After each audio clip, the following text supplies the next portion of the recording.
Alrighty, thank you everybody for joining us for the round 9 review of AFL Fantasy in 2016.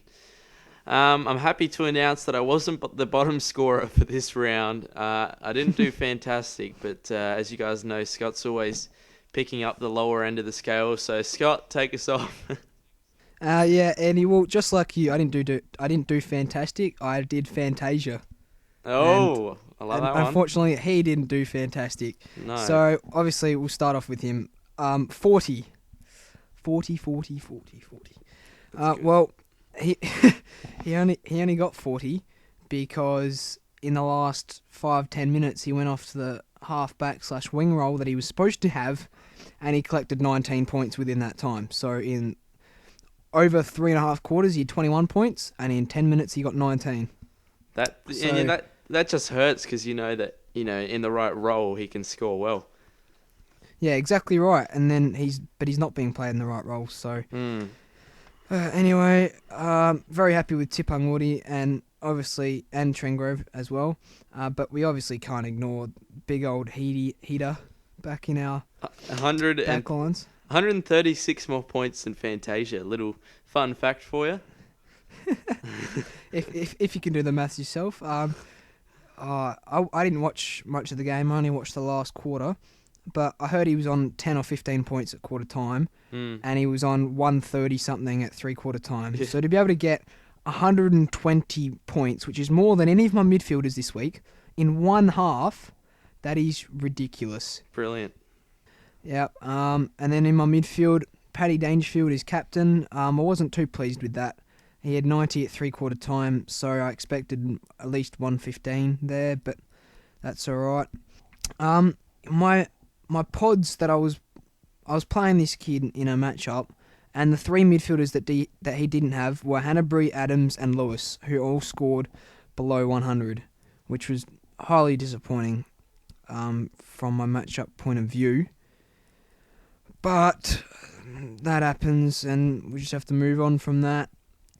McPherson, 42 he had it before halftime, and then apparently he did his medial ligament in his knee, I think it was, Andy? Yeah, they were saying it was something to do with the medial ligaments in there. I don't know the exact name of the injury though, but he will have some extended minutes on the sideline. Yeah, so that was very, very disappointing. But not as disappointing as the two spuds I've got sitting in the ruck there. I mean, oh my god, that is it. I can't even look at it. I've got a piece of paper just covering it up at the moment. I can't even remember their scores.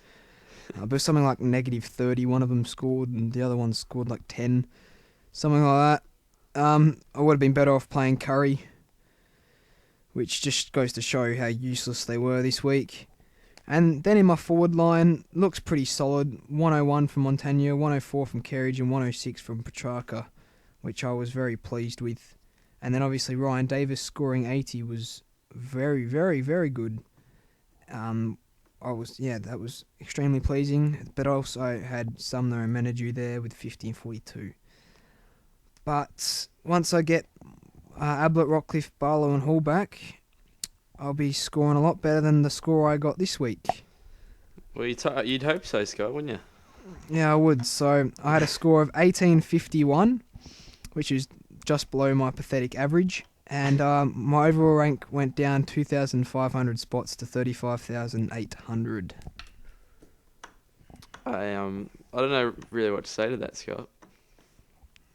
We're taking the hard hits here, Andy, and we're trying to stay strong, but it's Hey, look, there's a lot of weeks to go in this season still, so you can turn it around. It's not too late. I just I'm still waiting to see. I think my team performed the best they could in like round 3 or something when we scored 2,100, and since then it's just been all downhill. Yeah, I just don't think you're really communicating with your players, Scott. That communication between the Yeah. two links just aren't working. Yeah, I'm not getting through to the boys at the moment. I They're think not they're I not need to playing for the learn. coach anymore. Yeah, yeah. Anyway, we'll move to your team. All right. Well, as I said at the start, my team really didn't do that well at all. I'm not very happy with my team, but it's still better than Scott's like normal.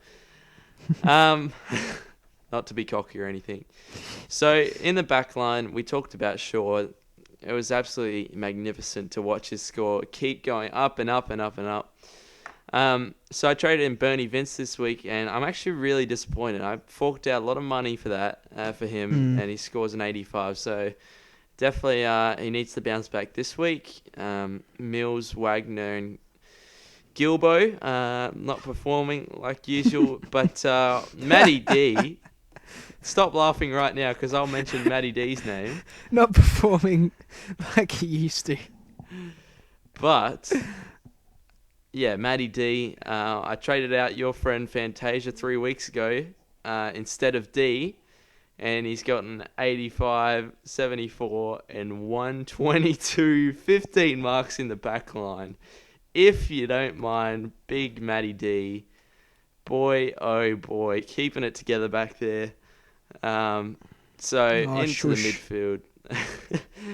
Into the midfield. Matt Crouch had general soreness, so I needed him on the bench. And what's he even sore from? He scored like 60s, so I don't know Saw what he's from being a complaining. pathetic player. Exactly right. So I had Lewis 70, DeGoey 70, Selwood 70, Hunter 90. So beside DeGoey, those are three premiums who I really expect to score really well in my team, and they let me down a bit. And then Ryan Davis came on for Barlow. And Keys, I got him 2 weeks ago, 57 and 49. The only shining hope with Benny Keys is he should get forward status. So then that's another link that I have in the midfield. Mm.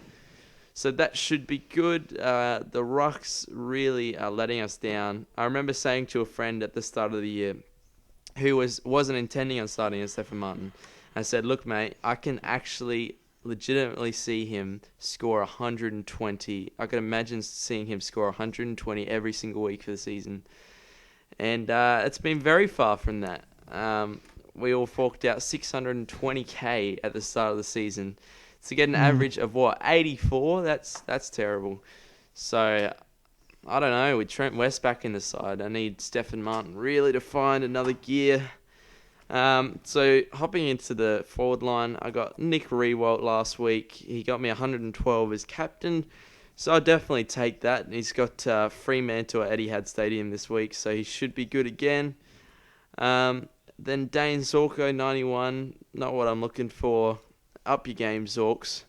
And then Carriage and Hewitt was really good actually. I was really impressed by his game in the midfield.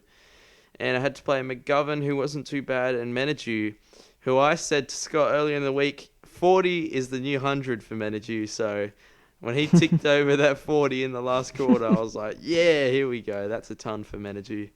So, yeah, that's my team. So, as you guys can see, I did score 1919. So, that actually ranked me 40,000 for the week, which is horrific. But I only did move back 2,000, so I've been sliding the last couple of weeks. I'm definitely not happy with that, so I'm going to have the boys in for a meeting throughout the week, give them a big spray, and hopefully they bounce back this week. So, in saying that, would you like to mention anything, Scott? I do have a couple things I would like to say, yes. First off, with Menadue, I'd just like to point out that at half time, he was on 30 points, solid 30. And then up until halfway through the last quarter, he was on 27. Yep. So in a quarter and a half, he went -3. That's what you gotta ride the roller coaster with Connor. And to think that I traded out Corey Ellis instead of him like 3 weeks ago. Yeah, not very smart. No. And then with Stefan Bad Martin, coaching. Shut up. With Stefan Martin, I'd just like to point out that one of our friends at school made a ridiculously stupid decision at the time to make a prediction about Stefan Martin and say that he will go under 70 this year without injury. And I only realised the other day that he was right about that. Well done. So, well, congratulations to him. He's probably not watching because he's a spud. but that's all right. We'll Anyway. move to trades. Yep. So you can start us off, Scott, if you don't mind. All right. Yep. Sounds good. We'll start with the shit team.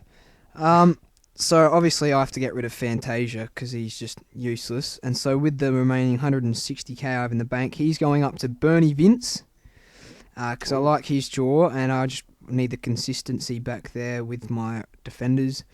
And then obviously McPherson is injured, so he's going to go down to Reece Matheson. And they are locked in. Good stuff. For me, I'll be going Gilbert. So my beloved Gilbert's going to be traded out this week. And I'm going to go I was going to go for Cade Simpson as my upgrade in the back line, but I want to go a bit more different from other people. So I'm going to actually bring in his teammate Sam Doherty, who's under 10% selection. He can get the 80 scores, which aren't magnificent, but he can go 140. So he has a high ceiling. I'd definitely be happy with those scores. And then Matty Crouch is out for Christian Petrarca. So I'm going very late on Petrarca, but gee, this guy can play, and I don't want to miss out on him. So I'll be getting him. I actually really like Doherty, though, over Simpson, because Simpson's always prone to the low 50s every now and then. But I had a chance to get Doherty 5 weeks ago, but instead I decided to save 30-odd K and get Fantasia.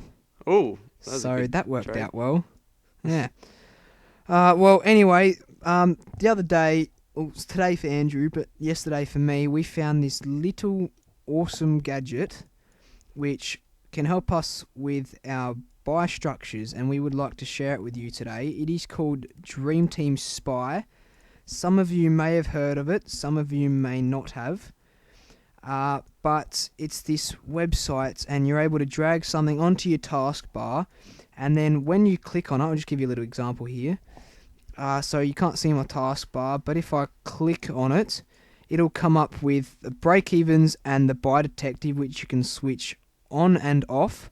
So it'll tell you your players break even and also the buy round that they have. So it's nice and easy for you to just quickly sum up how many people you have in each round, or see which players you bring in based on their buy rounds. And also their break evens help to determine when to bring them in. So you guys should jump on that in the next couple of weeks, because that will become very, very handy in your buy structure planning. Good bit of advice there, Scott. Thanks for that. Cheers, Drew. I reckon we'll wrap it up there. Thank you guys very much for watching the Round 9 review. Hopefully you guys do a bit better than us two this week. And then we'll see you next week. Take care. Take care, guys.